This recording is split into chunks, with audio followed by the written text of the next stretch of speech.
Hello, hello, bonjour à toi, bonjour chers membres, bonjour chères femmes bâtisseurs. J'espère que vous portez bien par la grâce de Dieu. J'aime beaucoup ce nom, chère femme bâtisseur, parce que ça réveille notre côté guerrière, ça réveille notre côté de bâtisseur, parce que Dieu bâtit ce monde aussi à travers nous. Dieu bâtit beaucoup cette société, la vie à travers les femmes, parce que les femmes ne sont pas mises à côté, elles ne sont pas sur le bas-côté dans les plans de Dieu pour cette génération, pour ce monde en fait. Nous occupons une place très capitale dans le cœur de Dieu. Et Dieu veut faire de grandes choses à travers nous. Voilà, sur cette plateforme. Et si tu le crois, chère femme, je te vois laisser un amen dans les commentaires. Voilà, j'aimerais aujourd'hui qu'on puisse causer, qu'on puisse discuter entre femmes aujourd'hui, parce que j'aimerais parler de quelque chose d'assez important avec vous, des causes du manque d'amour pour nos enfants, pour son propre enfant. Qu'est-ce qui fait que d'un jour au lendemain, une mère n'aime plus son enfant comme au premier jour, comme au jour de la naissance, ou n'aime plus cet enfant qu'elle a tellement désiré, pour laquelle elle a souffert, où elle a eu 9 mois de souffrance, 9 mois à porter cet enfant, 9 mois de souffrance, 9 mois de douleur, 9 mois de changement de corps, 9 mois même de perte d'activité. Et ce qui dit perte d'activité dit perte d'argent. 9 mois où tu as porté cet enfant, tu l'as désiré, tu as préparé sa venue, tu l'as chouchouté. Et tu te retrouves d'un jour au lendemain à ne pas donner tout l'amour nécessaire pour le bien-être de cet enfant. Qu'est-ce qui peut causer cela? 9 mois même où tu as failli y passer. Failli passer ta vie, parce que sur le lit de l'hôpital où tu devais accoucher, c'était toi et l'enfant qui devait sortir, qui devait avoir la vie. Mais nous voyons que pendant les accouchements, il y a des femmes qui perdent la vie, ou le bébé carrément perd la vie.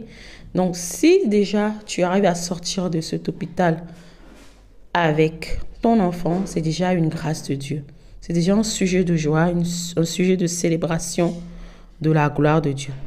Maintenant, tu es là avec ton enfant, il grandit, il passe le collège, le lycée, il rentre dans la vie active. Mais là, nous allons parler du plus bas âge, c'est-à-dire quand l'enfant entre 0 et 10 ans, qu'est-ce qui fait que la mère n'arrive plus à donner cet amour inconditionnel, cet amour sans rien attendre en retour à son enfant. Ce qui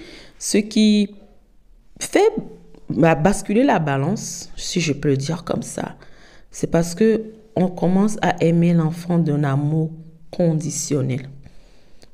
Aimer d'un amour conditionnel, c'est attendre des conditions pour pouvoir aimer tout simplement.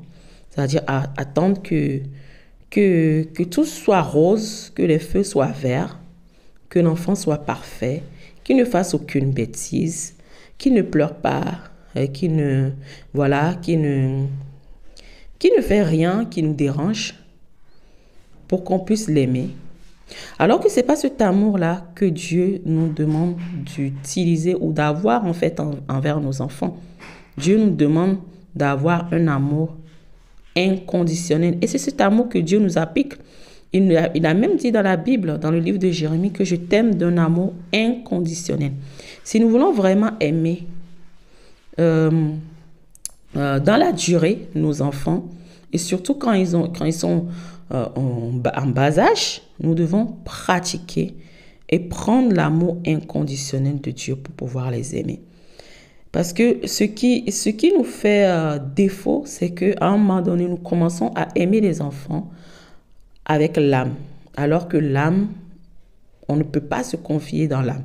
Tu ne peux pas te confier dans ton âme. Je ne peux pas me confier dans l'âme. Parce qu'aujourd'hui, tantôt l'âme, aujourd'hui, elle veut quelque chose. Demain, elle ne veut plus. Aujourd'hui, elle aime. Demain, elle n'aime pas. On ne peut pas se confier dans nos émotions. Nous devons tout simplement prendre cet amour inconditionnel pour aimer nos enfants.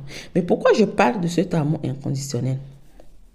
Parce qu'on le voit, hein, on le voit dans nos communautés, on le voit tous les jours, comment certains enfants sont méprisés, maltraités, en tout cas ballottés de partout, surtout les mamans, par les parents. Et tu te demandes même, est-ce que cet enfant a été désiré? Est-ce qu'il a été programmé? Est-ce qu'elle a vraiment souffert avant d'avoir cet enfant? Comment tu peux punir un enfant en lui mettant les piments dans les fesses? Comment tu peux punir un enfant en lui faisant des choses qui sont graves et qui peuvent nuire carrément à sa santé? Comment tu peux faire ça?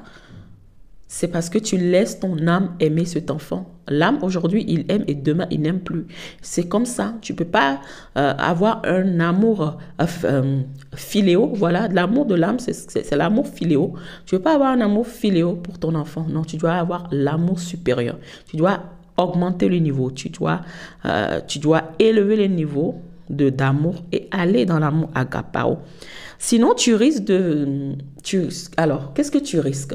Chère femme, tu risques de faire grandir des enfants qui seront vides émotionnellement, qui n'auront pas un réservoir émotionnel rempli et qui passeront leur temps à chercher de l'amour ailleurs quand ils seront adultes, quand ils seront des individus à part entière dans la société. Ils passeront leur temps à chercher de l'amour ailleurs. Et ce qui est grave, surtout pour les garçons, hein, ils passeront à chercher de l'amour chez leurs amis, à aller faire des choses qui ne sont pas bien, à casser les choses, à faire des bêtises, juste dans le fait d'être approuvé par ces groupes d'amis. Alors que la Bible dit que les mauvais compagnons corrompent les bonnes mœurs. Si tu as éduqué ton enfant et que tu n'as pas assez rempli en fait son réservoir d'amour, tu peux retrouver ton enfant en train d'être entraîné tout simplement dans le but de chercher en fait à être approuvé par son groupe d'amis. Et chez les jeunes filles, c'est encore plus catastrophique parce qu'elles vont passer leur temps à aller se donner carrément, hein, se livrer aux hommes, se donner dans les bras des hommes, comme ça, gratuitement, sans rien attendre en retour. Bien sûr, elles attendent quelque chose en retour. Elles attendent un amour du père qu'elles n'ont pas eu, un amour de la mère qu'elles n'ont pas eu. Donc, il est vraiment de notre devoir, chère femme, de bâtir nos enfants. Non seulement de les bâtir, de les bâtir physiquement, en apportant tout ce qu'il faut dans le physique pour leur bien-être, mais surtout, de les bâtir émotionnellement, d'élever en fait le niveau d'amour pour eux, de développer cet amour inconditionnel, cet amour qui ne cesse pas parce qu'il y a une bêtise qui a été faite, parce qu'il y a un encart qui a été fait, ou cet amour qui ne cesse pas de couler parce que cet enfant s'est mal comporté ou a eu de mauvaises notes à l'école. Non, il faut que cet amour coule toujours, que cet amour coule sans cesse, que cet amour soit inconditionnel. Et alors là, vous verrez que vos enfants vont véritablement grandir. C'est la bataille que je me donne moi, maman. Parce que moi aussi, j'ai des enfants en bas âge. Donc, vous verrez que ces enfants-là vont grandir parce que notre but sur cette chaîne, c'est de bâtir des destinées, c'est de bâtir des enfants, c'est de bâtir la société à venir demain. Donc, vous allez voir que ces enfants vont grandir vraiment remplis d'amour et seront eux aussi à leur tour, au lieu d'aller quémander de l'amour, voilà, ils seront capables, eux, à leur tour, de donner de l'amour autour d'eux quand ils seront des adultes, des personnes à part entière dans la société. Voilà. J'espère que tu as été béni. N'hésite pas à laisser aussi ton avis, ton commentaire sur les barres des commentaires. C'est fait pour ça.